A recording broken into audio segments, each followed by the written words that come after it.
તો સિંહોના વધી રહેલા હુમલાઓ અંગે આ મોટી ખબર સામે આવી રહી છે। માનવ પર સિંહોના હુમલા વધતા સરકાર એલર્ટ મોડમાં આવી છે। રાજ્ય સરકારે વિલ પાસે મદદ માંગી છે। વાઇલ્ડલાઇફ ઇન્સ્ટિટ્યૂટ ઓફ ઇન્ડિયાને આહવાન કર્યું છે। સિંહના બદલતા સ્વભાવ પર સવાલો થઈ રહ્યા છે। સિંહ હિંસક થવા પાછળનું રહસ્ય શોધાશે। વાઇલ્ડલાઇફ ઇન્સ્ટિટ્યૂટ ઓફ ઇન્ડિયા ઊંડાણપૂર્વક તેનો અભ્યાસ કરશે। સિંહની બદલાતી વર્તણૂક પાછળના કારણો શોધવામાં આવશે।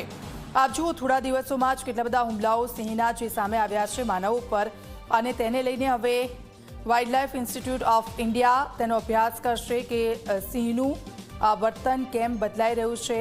અત્યાર સુધી સિંહ પોતાના શિકારની શોધમાં આવતો હતો, પરંતુ હવે જે માનવ પર હુમલાઓ વધ્યા છે તેને લઈને આ અભ્યાસ કરવામાં આવશે। વર્ષોથી આ ગિરનાર પર અનેક શ્રદ્ધાળુઓ જાય છે, પણ ક્યારેય હ્યુમન કોન્ફ્લિક્ટ સિંહ દ્વારા થયું હોય એવી આ પહેલી ઘટના છે। જે રીતે ઘટના ઘટી છે એ રીતે બાળકના મૃત્યુ પછી 3 લાયન એટલે કે 2 લાયન સિંહ છે અને એક સિંહણ છે, એમ 3 લોકોનો ટેન્ક્યુલાઇઝર દ્વારા રેસ્ક્યુ કરવામાં આવ્યું છે અને તેને સક્કરબાગ ઝૂની અંદર મોકલવાની પ્રક્રિયા કરી રહ્યા છીએ। વાઇલ્ડલાઇફ ઇન્સ્ટિટ્યૂટ ઓફ ઇન્ડિયાને પણ આ બાબતે અમે વિશેષ રીતે જે રીતે હમણાંથી થોડા દિવસોની અંદર હ્યુમન કોન્ફ્લિક્ટ વધ્યા છે એનું રિસર્ચ કરવા માટે પણ વિનંતી કરેલી છે। તો આપ જુઓ, સિંહોના જે હુમલાઓ વધી રહ્યા છે ને હવે તેનો અભ્યાસ ઊંડાણપૂર્વક કરવામાં આવશે। અમારી સાથે અમારા સંવાદદાતા હિતલ જોડાઈ ગયા છે। હિતલ, આપણે થોડા સમય અઠવાડિયા પહેલાંની જે ઘટનાઓ જોઈએ તો 3 બનાવો એવા સામે આવ્યા છે કે આપણને ચોંકાવી દે।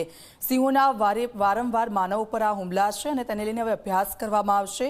શું વિગતો, કઈ રીતે અભ્યાસ થશે અને કઈ કઈ બાબતોને ધ્યાનમાં રાખવામાં આવશે તેને લઈને?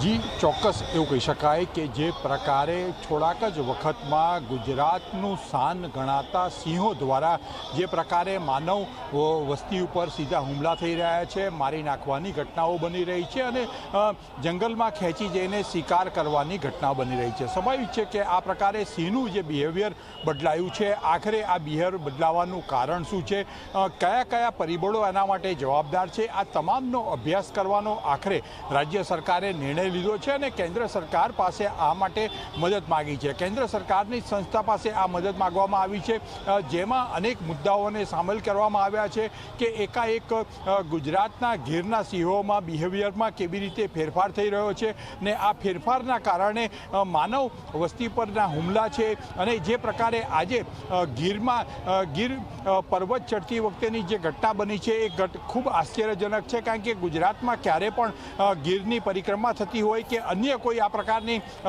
વારદાત ભૂતકાળમાં સામે નથી આવી, ત્યારે આ પ્રકારની જે ઘટના બની છે એનાથી તંત્ર પણ ચોંકી ગયું છે। કારણ કે માત્ર 12 થી 13 જ વર્ષના બાળકને સિંહ આવીને ખેંચી જાય છે અને તેને મારણ કરે છે। સ્વાભાવિક છે કે આ પ્રકારની ઘટનાના કારણે તમામ મોટા પાયે સિંહના જે સિંહ છે એના બિહેવિયરમાં વર્તનમાં ચેન્જ આવ્યો છે, એટલે એનો અભ્યાસ કરાશે। સ્વાભાવિક છે કે એક તબક્કે એવું પણ માનવામાં આવી રહ્યું છે કે સિંહોની વસ્તી વધી રહી છે, એટલા માટે તેઓ ક્યાંક ને ક્યાંક માનવ વસવાટ તરફ વધી રહ્યા છે, તો એના માટેના શું પગલાં ભરવા, એ તમામ મુદ્દાઓ ઉપર કેન્દ્ર સરકારનું માર્ગદર્શન રાજ્ય સરકારે માંગ્યું હોવાની જાણકારી સીધી રીતે મળી રહી છે। જી દીક્ષિતા। બિલકુલ આભાર હિતલ, આપની પાસેથી અપડેટ્સ લેતા રહીશું। તો આપ જો, ભૂતકાળમાં આવા કોઈ હુમલાઓ થયા નહોતા અને અચાનક જ આ હુમલા થવા પાછળનું કારણ શું છે અને તેને લઈને સિંહોના વર્તન અંગેના અભ્યાસ કરવામાં આવશે।